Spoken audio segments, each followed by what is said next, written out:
Inner truth வழங்கும் மனநிலை தேர்ச்சி, த மைண்ட் செட் மாஸ்டரி. எல்லோருக்கும் வணக்கம். நான் உங்கள் அகத்தின் குரல். இன்னைக்கு நாம ஒரு ரொம்ப முக்கியமான விஷயத்தை பத்தி பேச போறோம். இது நம்ம மனசுல 24/7 நடந்துட்டே இருக்கு. ஆனா நாம இதுக்கு பெருசா கவனம் கொடுக்கறதே இல்ல. அதுதான் நம்ம எண்ணங்கள், நாம எப்படி யோசிக்கிறோம் மற்றும் நம்ம யோசிக்கும் முறைகள், திங்கிங் பேட்டர்ன்ஸ். இது எப்படி நம்ம வாழ்க்கையோட ஒவ்வொரு பகுதியையும், அதாவது நம்ம வேலை, உறவுகள், சந்தோஷம்னு எல்லாத்தையும் ஆழமா பாவிக்குதுங்கிறத பத்தி தான் பார்க்க போறோம். முதல்ல இந்த மூணுக்கும் உள்ள வித்தியாசத்தை புரிஞ்சுக்கலாம். 1. எண்ணங்கள்.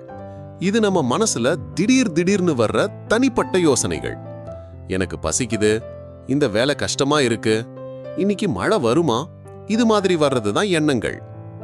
2. யோசித்தல். இது அந்த தனித்தனி எண்ணங்களை வச்சு நாம ஒரு விஷயத்தை ஆராய்ந்து ஒரு முடிவுக்கு வர்ற செயல்முறை. சிம்பிளா சொன்னா நம்ம மூளை தகவல்களை எப்படி ப்ராசஸ் பண்ணுதுங்கிறது தான் இது. 3. யோசிக்கும் முறைகள். இதுதான் நாம இன்னைக்கு ஆழமா பார்க்க போற ஹீரோ. இது நாம பழகி போன வழக்கமான ஒரு யோசனை ஸ்டைல்.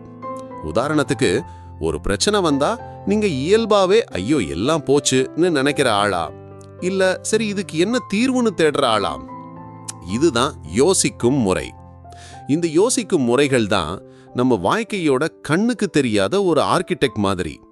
நம்ம உணர்ச்சிகள், நம்ம முடிவுகள், நம்ம செயல்கள், நம்ம உறவுகள், ஏன் நம்ம ஒட்டுமொத்த வெற்றியை கூட இதுதான் தீர்மானிக்குது. இது எவ்வளோ சக்தி வாய்ந்ததுன்னு சில டெய்லி லைஃப்ல நடக்கிற உதாரணங்களை வச்சு பார்க்கலாம்.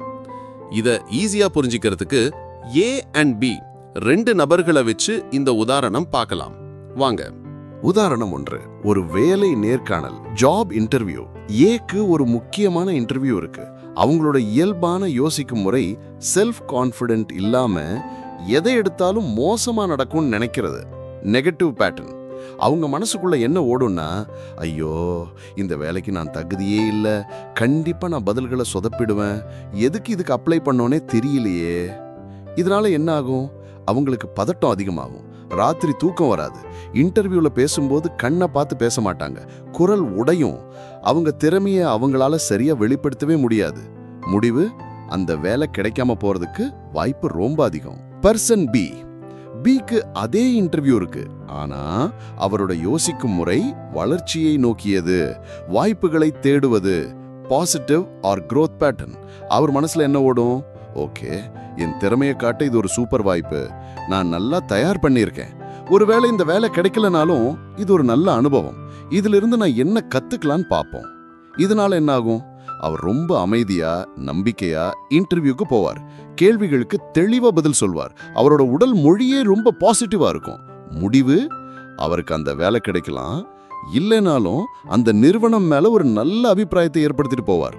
பாத்தீங்களா, ஒரே சூழ்நிலை தான், ஆனா 2 பேரோட யோசிக்கும் முறையால அவங்களோட ரிசல்ட் எவ்வளவு மாறுதுன்னு. உதாரணம் 2. உறவுகள்ல ஒரு பிரச்சனை, ப்ராப்ளம் இன் ரிலேஷன்ஷிப்ஸ். பர்சன் ஏவோட ஃப்ரெண்டு கடைசி நேரத்தில் ஒரு பிளானை கேன்சல் பண்றாங்க. பர்சன் ஏ யோசிக்கும் முறை எல்லாத்தையும் தப்பா கற்பனை பண்ணிக்கிட்டு தனிப்பட்ட முறையில எடுத்துக்கிறது, நெகட்டிவ் அசம்ஷன் பேட்டர்ன். அவங்க மனசுக்குள்ள என்ன ஓடுன்னா, அவளுக்கு என்ன பிடிக்கல போல, அவ வேணும்னே தான் இப்படி பண்றா, நான் அவளுக்கு முக்கியமே இல்லை. இதனால என்ன ஆகும்? மனசு கஷ்டப்பட்டு கோபப்பட்டு அந்த ஃப்ரெண்டு கிட்ட சண்டை போடலாம், இல்லைன்னா பேசாம இருக்கலாம். ஒரு சின்ன விஷயத்தை ஊதி பெருசாக்கி அந்த நட்பையே கெடுத்துக்குவாங்க. பர்சன் பிங்கிற நபரோட ஃப்ரெண்டு அதே மாதிரி பிளானை கேன்சல் பண்றாங்க. ஆனா பி யோசிக்கும் முறை புரிந்து கொள்ள முயற்சி செய்வது, எம்பத்தெட்டிக் பேட்டர்ன். அவர் என்ன நினைப்பாரு? பாவம், அவளுக்கு ஏதாச்சும் அவசர வேலையோ இல்ல உடம்பு சரியில்லையோ, அவ ஒருவேளை கஷ்டத்துல இருக்கலாம், நம்ம அப்புறமா அவகிட்ட பேசி என்னன்னு கேட்போம். இதனால என்னாகும்? கோபம் வராது, அந்த உறவுல புரிதல் அதிகமாகும், நட்பு இன்னும் பலப்படும், மன அழுத்தமும் குறையும்.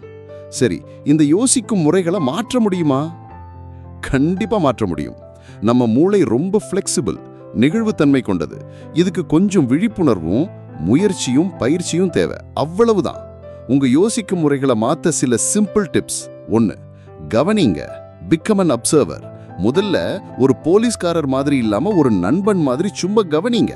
உங்களுக்கு மறுபடியும் என்னால முடியாதுங்கிற எண்ணம் வந்தா அந்த எண்ணத்துக்கு பதில் கொடுக்காதீங்க. அதை வெறுமனே கவனிக்க கத்துக்கோங்க. இதுதான் முதல் படி. 2, கேள்வி கேளுங்க. Question it. ஒரு எண்ணம் வந்ததும் அதுதான் 100க்கு 100 உண்மைன்னு நம்பிடாதீங்க. உங்களையே எப்படி கேட்டுக்கோங்க, இந்த எண்ணம் உண்மையா? இதுக்கான ஆதாரம் என்ன? இதை வேற கோணத்துல பார்க்க முடியாதா? என் நண்பன் ஒருத்தன் இப்படி யோசிச்சு அவனுக்கு நான் என்ன அட்வைஸ் கொடுப்பேன்? இப்படி கேள்வி கேளுங்க. 3, சுற்றுப்புறத்தை சரியா வச்சுக்கோங்க. Curate your environment. நீங்க பழகுற ஆட்கள், நீங்க பார்க்குற விஷயங்கள் எல்லாமே உங்க யோசனைகளை பாதிக்கும். உங்களை ஊக்கப்படுத்துற பாசிட்டிவான ஆட்களோட நேரத்தை செலவழிங்க. எல்லோரும் ஒன்று மட்டும் ஞாபகம் வச்சுக்கோங்க, உங்க மனசுல வர்ற எண்ணங்களை சும்மா வாங்கி வைக்கிற ஒரு டப்பா இல்ல, அது ஒரு சக்தி வாய்ந்த படைப்பாளி. உங்க யோசிக்கும் முறைகளை புரிஞ்சுக்கிட்டு அதை நீங்க உணர்வு பூர்வமா வழிநடத்த ஆரம்பிச்சா நீங்க உங்க வாழ்க்கைக்கு எதிர்வினை ஆற்ற மாட்டீங்க. உங்க வாழ்க்கையவே நீங்க தான் வடிவமைப்பீங்க. இன்னைக்கு ஒரு நிமிஷம் உங்க மனசுல என்ன ஓடுதுன்னு கவனிங்க. அது உங்களுக்கு உதவுதா இல்ல உங்களை பின்னுக்கு இழுக்குதான்னு பாருங்க. அப்புறம் நான் சொன்ன ஸ்டெப்ஸை ஃபாலோ பண்ணுங்க. மாற்றம் ஒரு தனி எண்ணத்திலிருந்து அதுக்கு நீங்க எடுக்கிற முயற்சியில தான் தொடங்குது. இந்த ஆடியோ பதிவு உங்களுக்கு பிடிச்சிருந்ததுன்னா லைக் பட்டனை பிரஸ் பண்ணிட்டு உங்க ஃப்ரெண்ட்ஸ், ரிலேட்டிவ்ஸ் எல்லாருக்கும் ஷேர் பண்ணுங்க.